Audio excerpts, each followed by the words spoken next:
अस्सलाम वालेकुम। Welcome to Baba Guru Nanak university.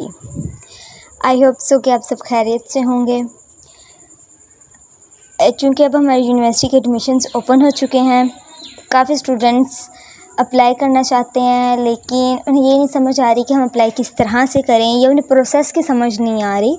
तो आज हम इस वीडियो में वो सारा प्रोसेस डिटेल से देखेंगे, उसको समझेंगे कि हम किसी और की हेल्प लिए बगैर खुद अपने दम पे खुद किस तरह से अप्लाई करें, खुद अपना एडमिशन्स किस तरह एडमिशन फॉर्म किस तरह से सबमिट करें ऑनलाइन। सबसे पहले अपना लैपटॉप ओपन करें, उसमें क्रोम को बाबा गुरु नानक यूनिवर्सिटी ये आ जाएगी। अब यहाँ पे जो फर्स्ट वेबसाइट है अपने इसको ओपन कर लेना है, बाबा गुरु नानक। अब यहाँ पे आपको ये एक फॉर्म पूरा नज़र आ रहा है और दूसरा यहाँ पे अप्लाई ऑनलाइन का ऑप्शन आ रहा है, हमने यहाँ पे क्लिक करना है। अब चूँकि अब यहाँ पे आपको ये पूरा फॉर्मेट नज़र आ रहा होगा, यहाँ से ये सारे जितने भी कोर्सेज़ अवेलेबल हैं, ये जितने कोर्सेज़ आपको करवाए जा रहे हैं वो सारे यहाँ पे शो हो रहे हैं। अब चूँकि हम एक नए यूज़र हैं, हमने हमारा पहले कोई अकाउंट नहीं बना हुआ, तो उसके लिए हम यहाँ पे एडमिशन लॉगिन पे नहीं जाएंगे। अब हम यहाँ पे देखते हैं BS इंफॉर्मेशन टेक्नोलॉजी में यहाँ पे जाएंगे। अब यहाँ पे आ रहा है ऑप्शन अप्लाई ऑनलाइन का, यहाँ पे क्लिक करेंगे। अब यहाँ पे वो कह रहा है अब साइन अप, क्योंकि अब हमारा पहले अकाउंट नहीं बना हुआ तो हमें अपना अकाउंट बनाना पड़ेगा। उसके लिए हम यहाँ पे अपनी ईमेल, अपना सेल नंबर, अपना पासवर्ड और कंफर्म पासवर्ड देंगे। पासवर्ड कंफर्म पासवर्ड हमारे दोनों सेम होने चाहिए। ये देख लें, अब मैंने यहाँ पे अपना ईमेल इंटर कर दिया, अपना सेल नंबर इंटर कर दिया, पासवर्ड डाल दिया, पासवर्ड और कंफर्म पासवर्ड। अब यहाँ पे मैं कर दूँगी साइन अप प्लीज़। अब यहाँ पे अब वो डिजिट्स और मांग रहे हैं, यहाँ पे उन्होंने मेरा पासवर्ड एक्सेप्ट नहीं किया। इसके लिए क्योंकि मैंने पासवर्ड बहुत वीक रखा है, मैंने काउंटिंग रखी है 1 2 3 4। अभी हम इसको सेट करते हैं। अब ये देखिएगा आप, साइन अप, ये मेरा साइन अप हो चुका है। अब मैं अपना पासवर्ड को सेव कर लूँगी। अब यहाँ पे जो मैंने अपना नंबर इंटर किया था और ये ईमेल, वो तो वैसे ही आ गया। अब जैसे अब ये देखिएगा, अब मैं यहाँ पे अपनी बाकी सारी इन्फॉर्मेशंस इंटर करूँगी। जैसे कि मेरा नाम है Laiqa, father name MUNER Munir Sain. अब नेशनलिटी हमारी जो सी है वो पाकिस्तान से ही है हम। इसके बाद जेंडर यहाँ पे हम सिलेक्ट करेंगे फ़ीमेल। यहाँ पे अपने डेट ऑफ बर्थ अपनी वो डालनी है जो आपकी बेफाम पे हो या आपके ID कार्ड पे हो, आपने अपनी वो इंटर करनी है।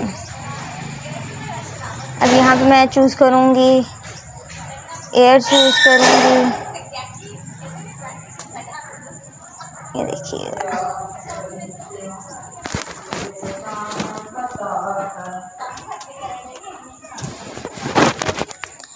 ये देखें, अब हमने ये किया। अब यहाँ पे मैंने जो CNIC है वो डाल देना इंटर। अब हमने यहाँ पे अपना CNIC इंटर करना है, अपने फादर का इंटर नहीं करना, हमने अपना इंटर करना है। ये मैंने अपना इंटर विदाउट डैश बार, जो हम डैश बार होती है हमने वो नहीं लगानी है, हमने सिर्फ अपना CNIC नंबर लिख देना है यहाँ पे। अब नीचे से स्क्रॉल करते हैं, ऊपर वाली तो डिटेल होगी। अब यहाँ पे हमने अपनी पिक्चर अपलोड करनी है। अब हम यहाँ से अपनी पिक्चर अपलोड करेंगे, यहाँ पे जाएंगे और डेस्कटॉप पे पिक्चर पड़ी हुई है हमारी, उसको हम अपलोड कर देंगे। ये मेरी पिक्चर आ गई है। अब यहाँ पे हमारी अप्लाई हम किस टाइप से करें, ओपन मेरिट पे कर रहे हैं, किस बेस पे हम करें। आप ओपन मेरिट पे कर लीजिएगा, या यहाँ पे जितने आपके ऑप्शंस हैं, आपके फादर या आपकी मदर आर्मी में है, पुलिस में है, या आप आउट ऑफ कंट्री के स्टूडेंट्स हैं, जिस भी टाइप के हैं आपने वो सिलेक्ट कर लेना है। अब चूँकि मैं एक ओपन मेरिट पे अप्लाई कर रही हूँ तो मैं यहाँ पे सिलेक्ट करूँगी ओपन मेरिट। मेरी पोस्टल सिटी ननकाना साहिब ही है। अब यहाँ पे पोस्टल एड्रेस अब यहाँ पे मैंने अपना पोस्टल एड्रेस डालना। पोस्टल एड्रेस ये है कि जहाँ पे आपको अगर यूनिवर्सिटी की तरफ से कोई डॉक्यूमेंट्स आ रहा है तो डाकिए के थ्रू तो वो इस एड्रेस पे पहुँच जाएगा, या हमने वो एड्रेस देना है यहाँ पे। अब क्योंकि मैं पुराना ननकाना में रहती हूँ तो मैंने यहाँ पे पुराना ननकाना लिख दिया। अब आ जाती है हमारी क्वालिफ़िकेशन। यहाँ पे आपको एक बात समझनी पड़ेगी, आप कंफ्यूज ना होइएगा। अगर आपने सेकंड ईयर के पेपर दिए हैं और आप अप्लाई कर रहे हो और आपका अभी तक रिज़ल्ट नहीं आया चूँकि सेकंड ईयर का, तो आप यहाँ पे अपने फर्स्ट ईयर के नंबर्स की बेस पे अप्लाई करोगे। बाय चांस अगर आपका एक साल स्किप हो चुका है या आपने एक साल छोड़ दिया, आप अब जाकर अप्लाई कर रहे हो, मतलब आपका सेकंड ईयर आपकी एफएससी कंप्लीट है, तो आप अपने सेकंड ईयर के नंबर्स की बेस पे करोगे। मतलब जो आपका कंप्लीट रिज़ल्ट होता है ना एफएससी का, आप उस बेस पे यहाँ पे अप्लाई करोगे। दो ऑप्शंस हैं, दोबारा फिर समझ लें। दो ऑप्शन है। एक ऑप्शन ये है कि आप अपने फर्स्ट ईयर के नंबर्स की बेस पे अप्लाई करोगे। वो उस केस में कि अगर आप चूँकि आपने इसी साल पेपर दिए हैं और अभी तक चूँकि रिज़ल्ट नहीं आया, तो आप फर्स्ट ईयर की बेस पे अप्लाई करोगे। और सेकंड ऑप्शन ये है कि अगर आपने अपना साल स्किप किया हो या आपने साल छोड़ा हो या आप पिछले साल के स्टूडेंट हो, आपकी एफएससी कंप्लीट हो चुकी है, तो आप अपने सेकंड ईयर के फर्स्ट और सेकंड ईयर के जो कंबाइंड रिज़ल्ट आता है ना, उस बेस पे यहाँ पे अप्लाई करोगे। अब जैसे मैंने अप्लाई करना है अपने सेकंड ईयर की बेस पे। अब यहाँ पे आपको लिखा हुआ नज़र आ रहा है कि inter your marks on the basis of first year. अब चूँकि मैंने अपने साल स्किप किए, तो अब मैं अपने फर्स्ट ईयर के बेस पे नहीं, चूँकि मेरे पास तो अपना मुकम्मल रिज़ल्ट मौजूद है, तो अब मैं अप्लाई करूँगी अपने कंप्लीट एफएससी के रिज़ल्ट की बेस पे। अब मेरे सेकंड ईयर में क्या जो रोल नंबर था ना, अब मैं वो यहाँ पे इंटर करूँगी 0। अब यहाँ पे मेरा बोर्ड कौन सा था? अब हमारा बोर्ड है लाहौर बोर्ड।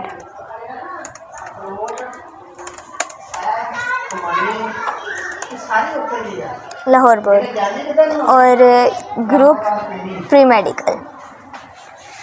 अब आपको यहाँ पे समझ नहीं आ रही होगी कि एक मेडिकल का स्टूडेंट आईटी में या सीएस में अप्लाई कर सकता है कि नहीं। तो जी हाँ, एक बायोलॉजी का स्टूडेंट जिसने एफएससी प्री मेडिकल की हो, वो आईटी में भी और सीएस में भी अप्लाई कर सकता है। अब इंस्टीट्यूशन का नाम क्या था? वो था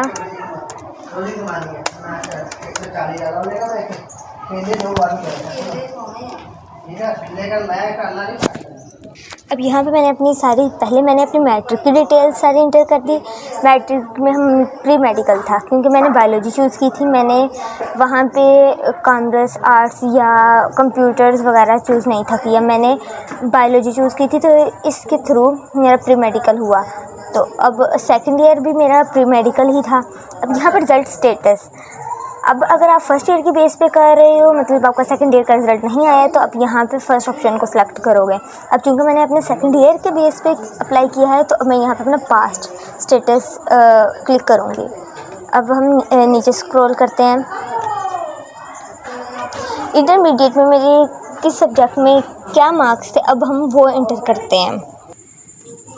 अब चूँकि मैंने यहाँ पे अपने फर्स्ट ईयर की बेस पे नहीं था अप्लाई किया, मैंने अपने सेकंड ईयर की बेस पे अप्लाई किया।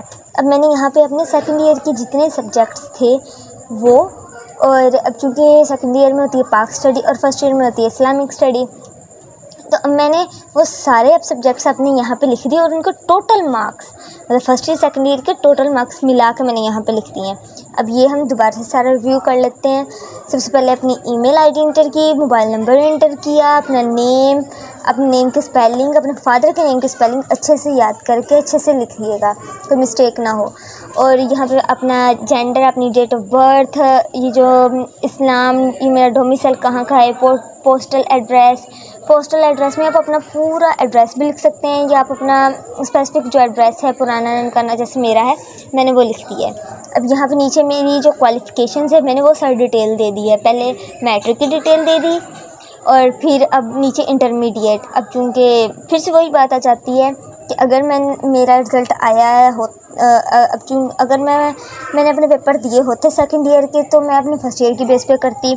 अब चूँकि मेरा रिज़ल्ट आ चुका है, मैंने अपने साल स्किप किए थे, जिसकी वजह से अब मैं अप्लाई कर रही हूँ। तो चूँकि अब मेरे पास अपने एफएससी का पूरा कंप्लीट रिज़ल्ट मौजूद है, तो मैंने अपने कंप्लीट रिज़ल्ट के बेस पे यहाँ पे अपने अप्लाई किया है। अब ये हमारा फॉर्म कंप्लीट हो चुका है, अभी इसको कर देंगे सेव एंड सबमिट। अब यहाँ पे उसने बता दिया कि आपका डाटा सक्सेसफुली हो चुका है। अब यहाँ पे मेरा ये आईडी फॉर्म आ गई है। अब यहाँ पे स्टेटस एप्लीकेशन का आ रहा है इनकम्प्लीट। यहाँ पे अब आपको सारी अपनी इंफॉर्मेशंस नज़र आ रही हैं कि मेरी प्रोफाइल आईडी कौन सी है, मेरा नेम, ईमेल, ये सारा कुछ।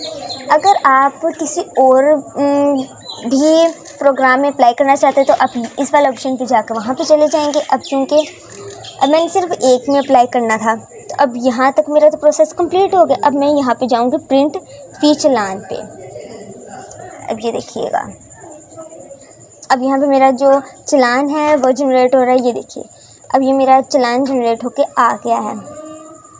अब मैं इसको जैज़ कैश के थ्रू, इजी पैसे के थ्रू या किसी भी बैंक में जाके इसको अपनी फ़ी को सबमिट करवाऊँगी। मेरी जो टोटल फ़ी है वो है 1019 रुपये और इसकी एक्सपायरी डेट भी यहाँ पे अवेलेबल है कि 29 तारीख 7वां महीना, मतलब अगस्त का ये जो प्रिंटेड डेट है वो है, और ये एक्सपायरी डेट है, मतलब नेक्स्ट मंथ की, अगस्त के मंथ की 20 तारीख इसकी लास्ट डेट है।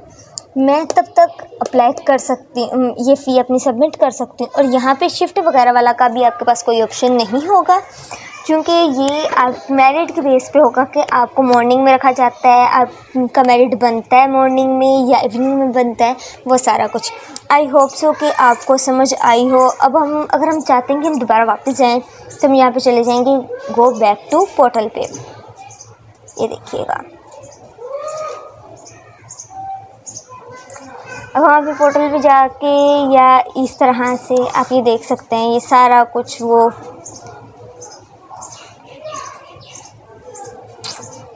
अब चूँकि मेरा यहाँ पे पहले अकाउंट मैंने बना लिया, अपना सारा कुछ कर लिया। अब मैं यहाँ पे जाऊँगी, अगर मैं किसी और में भी करना चाहती हूँ, यहाँ से सिलेक्ट करूँगी कि मैं अब और किस प्रोग्राम में अप्लाई करना चाहती हूँ। जैसे कि मैं कंप्यूटर साइंस में करना चाहती हूँ, वैसे ही मेरा ओपन मेरिट ही होगा, तो इसको सबमिट कर दूँगी। श्योर, अब इसने हमसे पूछ लिया है। अब इसी तरह से ये देख लें, मुझे बार बार अपनी इंफॉर्मेशन को डालना नहीं पड़ा।